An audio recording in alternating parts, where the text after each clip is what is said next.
So ayan guys, nakuha na natin yung ating yung ating pina-repaint na fender. Bali, ang napili ko pala is yung glossy black. So dito ako nagpunta sa painting shop, Pasig branch. So ayun guys, bali aalis tayo ngayon. Kukunin natin yung pina-repaint natin na fender. So kung makikita niyo yung fender ko dito guys, ang dami ng tama. Aray ko! So ayun, bali nag-chat na yung gumawa, sabi pwede na raw kunin yung fender. So tara guys, samahan niyo ako, punta natin sa Pasig. So ayan, malapit na tayo dun sa pupunta natin. And wala masyadong sasakyan. At dahil ayun, malang gas. So meron pa naman tayong panggas. Kahit pa paano. Sana all. So ayun guys, bali naisipan ko magpa-black na din ng bearings.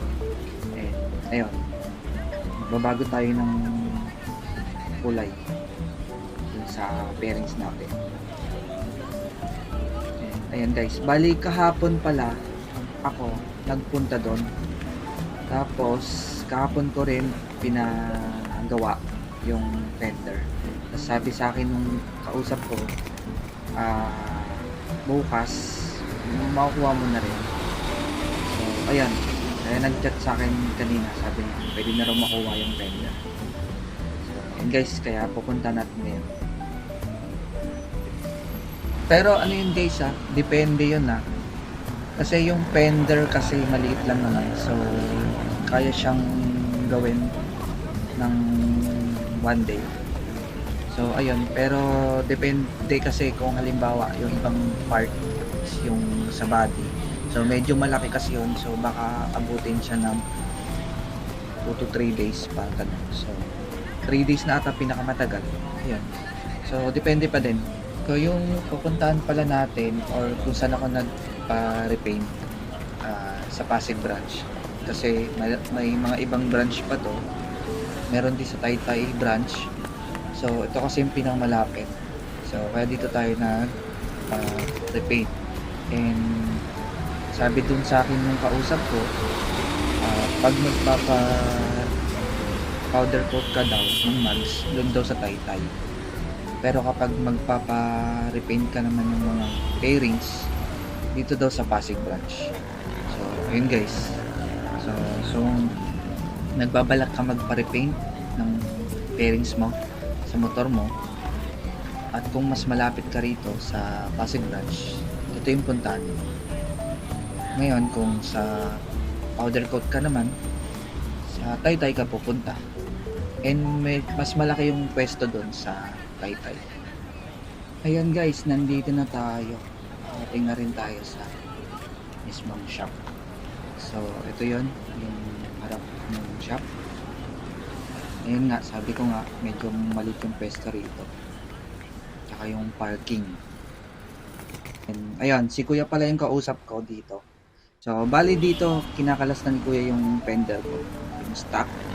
Tapos, bali, ang nangyari kasi, meron siyang spare nung fender. So, kaya nagawa kahapon. Tapos ngayon, itong stock ko, yun yung isa-swap doon. Ayun, so ganun guys, ganun yung setup. So ayun guys, bali dito natanggal na ni kuya yung stock ko. So ayun, tapos kunin niya na lang yung na-repaint, yung bagong repaint na fender. So pasok muna tayo dito sa loob, bali ito yung mga sample ng kulay mo. So ayun, pwede kang mamili. Tapos ayun pala, nag-hydro drip din sila. So sa mga gustong hydro dip, ayun, pwede kayo mamili kung anong klase ng kulay or anong design. So tapos bali dito guys, kinakabit na ni kuya. So ito pala yung itsura ng glossy na black. So ayun guys, bali yung binayaran ko pala dyan is 1,000 pesos.